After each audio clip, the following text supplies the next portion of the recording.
15장입니다. 7절, 8절을 제가 한번 읽어보겠습니다. 이제 하나님 여호와께서 내게 주신 땅 어느 성읍에서든지 가나안 형제가 너와 함께 거주하거든 그 가나안 형제에게 내 마음을 완악하게 하지 말며 내 손을 움켜 쥐지 말고 반드시 내 손을 그에게 펴서 그에게 필요한 대로 쓸 것을 넉넉히 주라. 아멘. 말씀의 적실성을 고려해야 합니다. 라는 거거든요. 그러니까 적합한 실천에 이르는 이거를 표현할 때 적실성이라고 보통 말하는데 말씀의 적실성이 대단히 중요하다라는 거죠. 신명기 15장 다 읽어보셨지만 안식년 적용에 관한 내용이거든요. 신명기 율법을 다시 선포하는 모세의 설교입니다. 이 신명기 자체가 그런데 모세는 과거에 선포했던 율법을 기계적으로 반복하고 선포하지 않거든요. 잘 아시지만 이 신명기는 새로운 세대에게 출애굽 2세대에게 적용된 설교라고 하는 거예요. 그리고 이 원율법, 이 지금 해석된 안식년에 대한 원율법은 출애굽기 21장, 23장, 25장에 가보면 출애굽 1세대를 향해서 사실은 이 메시지가 이미 선포가 됐었어요. 그죠? 우리가 잘 아는 안식년은 7년째 땅의 경작을 쉬는 것으로 출애굽기에서 선포가 되거든요. 근데 신명기에 가보면 좀 더 추가된 우리가 읽은 내용에 보면 다른 내용이 선포가 되고 있다라는 거예요. 모세가 안식년을 그 시대에 적용해서 새롭게 설교를 하고 있는 거죠. 그죠? 그러니까 모세는 안식년을 어떻게 적용했을까? 새 시대의 새로운 세대들을 향해서 적용한 안식일의 적용은 어떤 내용일까? 또 그것을 통해서 우리는 말씀을 어떻게 우리의 삶 가운데 적용하는 노력을 해야 할까? 이런 질문들을 가지고 말씀을 함께 나눴으면 좋겠습니다. 신명기 15장 7절 8절을 여러분들이 눈으로 한번 세 번역으로 읽어보시고요. 출애굽기 23장 11절에 보면 일곱째 해에 땅을 놀리고 묵혀서 거기서 자라는 것은 무엇이나 가난한 사람들이 먹게 하고 그렇게 하고도 남는 것은 들짐승이 먹게 해야 한다. 너희의 포도밭과 올리브밭도 그렇게 해야 한다. 이 내용은 동일한 평행 본문이라고 이해하면 되거든요. 그러니까 출애굽 1세대에게 주어진 안식년에 대한 말씀이에요. 이게 전부 다입니다. 23장에 가보면 그 안식년의 핵심은 뭐냐? 땅을 쉬게 하라는 거예요. 놀리고 묵히다라는 말은 놓아준다라는 거거든요. 우리가 이렇게 우리의 발목을 묶어두었던 거를 풀어주면 자유롭게 되잖아요. 마치 그러는 거예요. 거기서 자라는 모든 것들은 무엇이나 가난한 자들이 먹어야 되고 들짐승들이 먹도록 놓아두어야 했어요. 또 땅을 쉬게 한다라는 것은 땅은 반드시 누구 사람과 연관되어져 있기 때문에 땅을 쉬게 함으로 사람 역시 노동에서 자유를 선언하게 되는 소중한 행위죠. 그러나 이 출애굽기 23장의 말씀이 출애굽 2세대인 신명기 15장에 와서는 새로운 내용이 이 속에 첨가가 된다라는 거예요. 그게 4절에서 6절 사이의 말씀인데 제가 굵은 글씨만 한번 읽어볼게요. 그러면 주 당신의 하나님이 당신들에게 유산으로 주어 차지하게 하시는 땅에서 당신들이 참으로 복을 받을 것입니다. 당신들이 많은 민족에게 돈을 구워주기는 하겠지만 꾸지는 않겠고 또 당신들이 많은 민족을 다스리기는 하겠지만 다스림을 받지는 않을 겁니다. 이렇게 말한 거예요. 그러니까 신명기는 출애굽기 2세대를 향한 말씀이잖아요. 그죠? 이게 되게 중요한 전제입니다, 여러분. 모세가 안식년에 대해서 채무탕감이라고 하는 새로운 조항을 여기 삽입하고 있다는 거예요. 모세는 지금 새로운 세대에게 새롭게 말씀을 적용해주고 있는 거예요. 이 채무탕감이라고 하는 것은 사실 채권자에게 엄청난 자기 희생이잖아요. 반대로 동시에 채무자에게는 은혜고 자유이죠. 가진 사람이 자기의 것을 희생해서 가난한 사람에게 자유를 선물하는 것이 율법의 정신이거든요. 근데 안식년에서 출애굽기 23장에서는 땅을 쉬게 하는 것만 명령했던 이 모세가 가나안 땅에 들어가서 인생을 살아야 할 출애굽 2세대를 향해서는 여기에 더 첨가하는 내용이 있다라는 거죠. 첨가하는 내용. 주목할 건 그렇게 가난한 자에 대해서 가진 자가 돌봄을 시작하게 되면 모세는 뭐라고 이것을 해석해주고 있냐면 둘 다 복을 받는다 이렇게 선언을 해주고 있죠. 여기 밑에 10절 말씀을 한번 보면 너는 반드시 그에게 줄 것이요 줄 때에는 아끼는 마음을 품지 말 것이니라 이로 말미암아 내 하나님 여호와께서 네가 하는 모든 일 네가 너의 손이 닿는 모든 일에 너에게 복을 줄 거야. 땅에는 언제든지 가난한 자가 그치지 않아. 하나님 너무 잘 알고 계세요. 그러나 내가 너에게 명령하노니 너는 반드시 내 땅 안에 있는 내 형제 중에 곤란한 자와 궁핍한 자에게 내 손을 펼쳐라. 이렇게 말을 하고 있는 거죠. 그러니까 제일 중요한 포인트, 출애굽기 23장에서는 안식년에 채무탕감이라고 하는 조항이 없고 땅을 쉬게 하라는 조항만 있었는데, 지금 모세는 즉 가나안에 입성하고 있는 출애굽 이스라엘을 향해서는 매우 중요한 관계 속에서 가난한 자에 대해서 가진 자가 채무를 탕감해 주는 것을 안식년에 추가하고 있다라는 거죠. 단순히 추가만 하고 있는 것이 아니라, 네가 만약에 그렇게 가난한 자에 대한 너의 빚을 진 가난한 자에 대해서 네가 채무를 탕감해 주는 마음을 갖고 실천에 옮기면 네가 하는 모든 일에 하나님은 너를 복 주실 거야. 이렇게 약속을 하고 있다는 거죠. 가난한 자가 왜 존재할까? 사실 모세의 말 속에서 우리가 유추해 보면 가진 사람이 가난한 사람을 돕기 위해 존재하는 거죠. 그죠? 그리고 가난한 자를 도우면 가진 자, 부자가 은혜의 길을 걸어가게 될 거라는 거죠. 그래서 부자의 주변에, 가진 자의 주변에 가난한 사람이 있다라고 하는 것은 사실은 큰 복인 거죠. 그들이 있음으로 인하여 부자가 이 소유가 내 것이 아니고 내가 이 소유하기 위해서 인생을 살아가지 않고 진짜 구원의 길은 나눔에 있다라는 사실을 경험해 가는 거죠. 만약 가진 자가 여러분 주변에 가지지 못한 자가 없다라고 하는 것은 불행이거든요. 오히려 가지지 못한 자를 통해서 하나님이 우리에게 구원의 길을 제시하시고 은혜의 길을 제시하시는 것이, 이게 기독교의 매우 중요한 신비가 아니겠나 생각을 해보게 돼요. 12절 말씀을 한번 읽어볼게요. 당신들 동족 히브리 사람이 남자든지 여자든지 당신들에게 팔려와서 6해 동안 당신들을 섬겼거든 7째 해에는 그에게 자유를 주어서 내보내십시오. 종의 자유를 선언하고 있습니다. 대부분 신학자들은 여러분 히브리라고 하는 말, 제가 출애굽기 나눌 때 이미 많이 다루었지만 어느 민족을 지칭하는 단어가 아니라 생존에 필요한 자기 땅이 없는 사람들, 즉 극빈자를 가리켜서, 유랑민을 가리켜서 사용하는 단어가 이 히브리다 이렇게 말했죠. 히브리가 6년을 일하고 나면 그들에게 자유를 주라고 하나님이 명령하세요. 그런데 히브리인에게 이 막연한 자유, 생각해 보세요. 여러분, 내가 종되었다가 자유를 얻었어. 그러면 내 인생이 꽃핍니까? 꽃길이 내 앞에 펼쳐지기 시작하나요? 전혀 아니죠. 왜냐하면 아무것도 없잖아, 내가. 그죠? 종으로 살아왔으니까. 그러니까 이 종을 어떻게 그냥 보내지 말아라 라고 선언하고 계시는 거예요. 경제적으로 그 종이 자유할 수 있도록, 자립할 수 있도록 어느 정도 기반이 될 만한 제법 많은 재산을 주고 그에게 자유를 주라 이렇게 선언하고 있죠. 그 13절에 보면 자유를 주어서 내보낼 때에 빈손으로 내보내서는 절대로 안 됩니다. 그에게 넉넉하게 주어서 내보내야 합니다. 라고 이야기를 해주고 있어요. 사실 주인에게 여러분 이 말씀은 단순히 채무를 면제해 주는 것에 비할 수 없는 큰 손실이거든요. 왜? 아무 힘이 없고 돈도 없고 권력도 없는 약자, 노예처럼 이 사람들이 나를 위해 희생을 했잖아요. 그죠? 이 사람은 힘이 있는 동안은 나의 유익을 위해서 얼마든지 재생이 가능하잖아. 사용이 가능하잖아요. 그죠? 그런데 이런 사람에 대해서 내가 자유를 준다는 거, 이게 막상 사실은 쉽지가 않은 일이었다는 거지. 이 일이 쉽지가 않았어요, 여러분. 실제적으로 이 일이 안식년 매 7년마다 종에게 자유를 선언하는 일이 자유로운 일이 아니었어요. 그것을 우리가 알 수 있는 근거가 뭐냐면 출애굽기 21장에 보면 여러분 21장과 15장에 두 가지 주목해야 할 내용이 있는데 21장 1절에 보면 이렇게 나와요.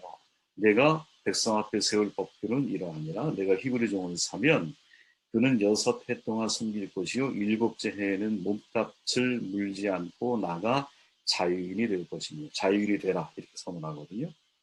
그리고 만약에 이 노예가 이 종이 스스로 내가 주인과 함께 있기를 원해. 주인이 나에게 너무 잘했어. 그럼 귀를 뚫어서 스스로 뚫린 게 영원한 주인이 되었음을 선언을 해요. 그죠?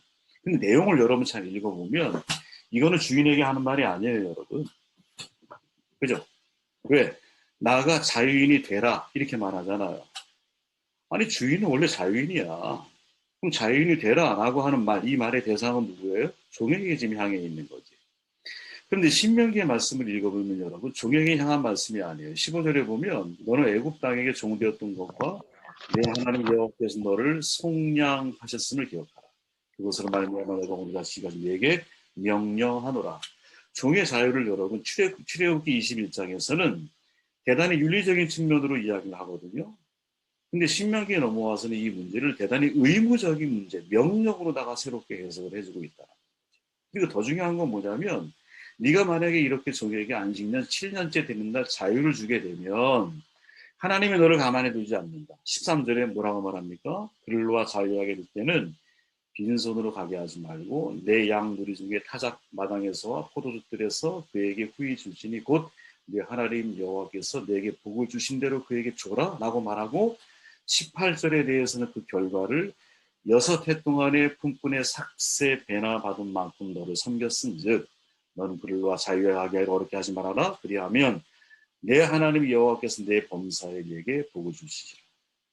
범사에 내가 복을 받게 된다. 새로운 은혜가 선언되고 있다. 중요한 건 여러분 이 내용이 출애굽기에는 없어요. 모세가 새로운 해석을 지금 첨부하고 있다는 거. 왜 이런 해석을 했을까? 모세의 마음을 정확하게 우리가 이해하기 쉽지가 않아요. 그러나 내용상을 놓고 보았을 때 어느 정도 추측이 가능한 게 뭐냐. 야, 종을 7년마다 자유를 준다라는 게 이게 되게 쉽지 않은 일이구나. 이거는 그냥 도덕과 윤리적인 차원에서 주인에게 맡기면 이것이 실현된다라는 거, 실천된다라는 게 어렵다라는 사실을 모세가 알고 있는 거죠. 그래서 이것을 어떻게 명령조항으로 바꿔버린 거예요. 의무적으로 그렇게 하라는 거예요. 그리고 단순히 의무로만 주인에게 이야기를 하는 것이 아니라 네가 만약에 이 말씀에 순종하게 되면 너의 범사에 하나님께서 너에게 복을 주실 거야. 책임감은 의무감과 무게가 비례하게 되어 있거든요. 그러니까 의무라고 하는 것을 주인에게 지어줌으로 인하여 책임감 있게 그 말씀에 순종해 나아갈 수 있도록 모세가 새로운 조항과 규정을 설명해 주고 있다는 거죠. 그럼 이 두 가지가 여러분 우리에게 전하는 교훈이 뭘까? 그게 저는 여러분 이게 말씀의 적실성이라는 거예요. 무슨 말이냐? 모세는 땅을 쉬게 하는 안식년을 여러분 채무 면제까지 적용을 했어요. 그죠? 레위기 25장에서는 채무 면제는 희년에 이루어지는 거거든요. 희년은 여러분 안식년의 7번째 때 되는 해잖아. 그죠? 안식년에 7번 이제 적용될 때 희년인데 레위기 25장에서는 채무 면제가 희년에 적용이 됐었다. 근데 지금 모세는 이걸 어떻게 안식년까지 끌어올리고 있어요.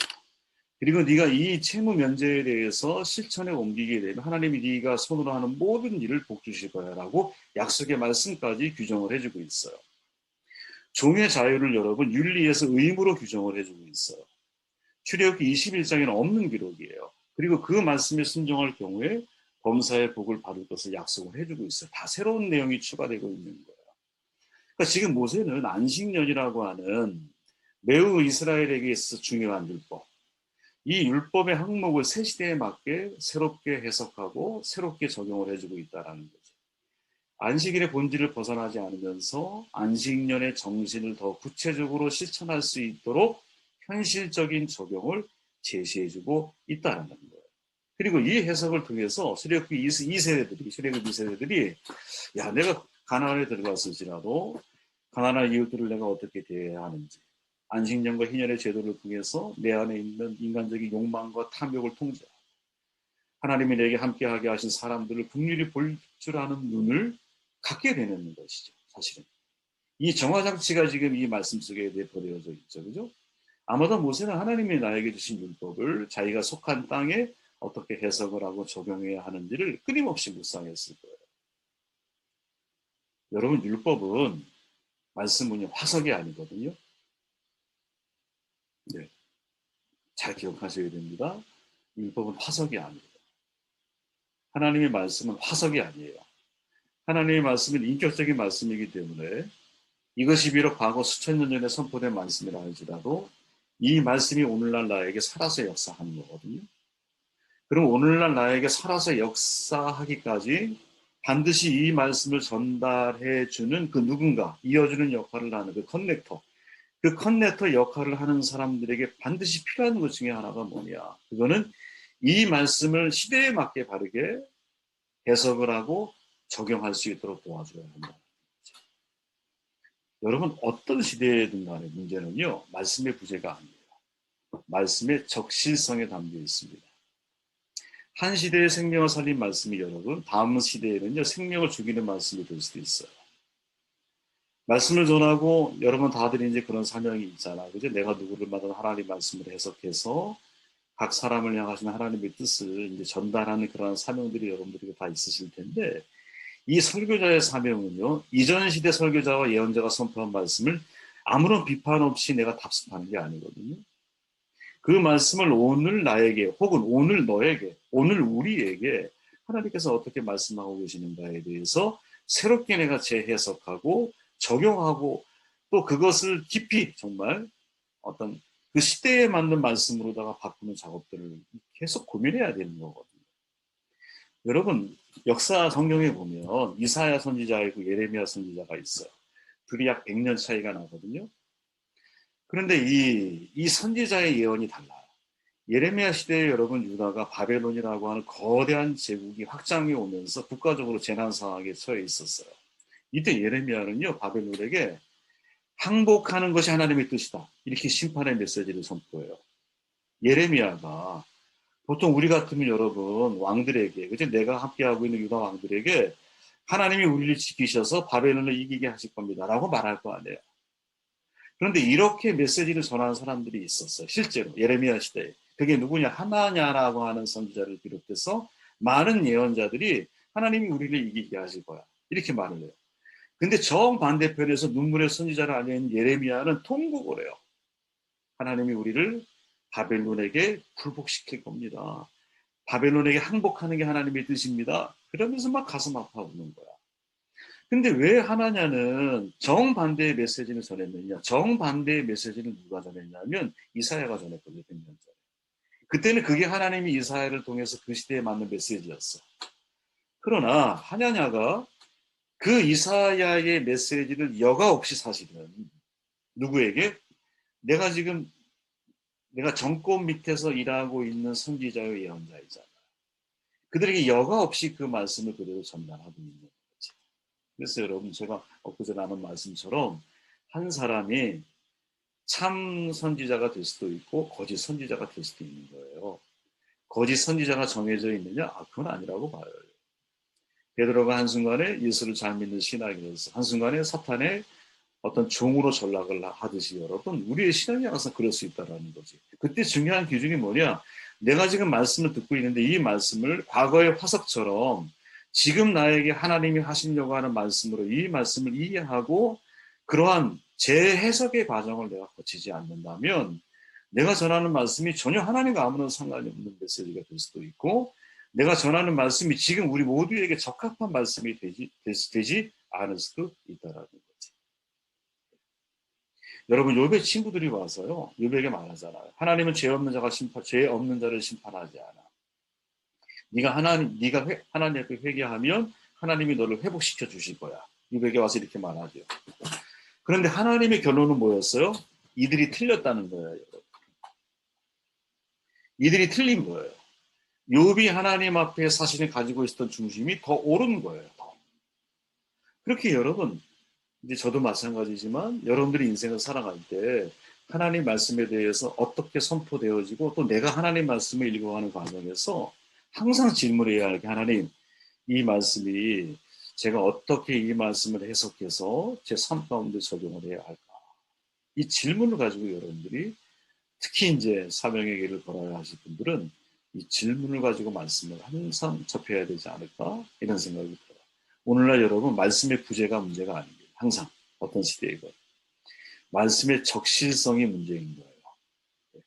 지금 내가 이해하고 적용하고 있는 말씀이 진짜 하나님이 우리 시대, 내가 서 있는 이 시대에 하시려고 하는 메시지인가, 이거를 깊이 고민하고 그리고 성령의 인도하시면 서로 경험하는 그런 귀한 축복이 저와 여러분 가운데 있기를 바랍니다.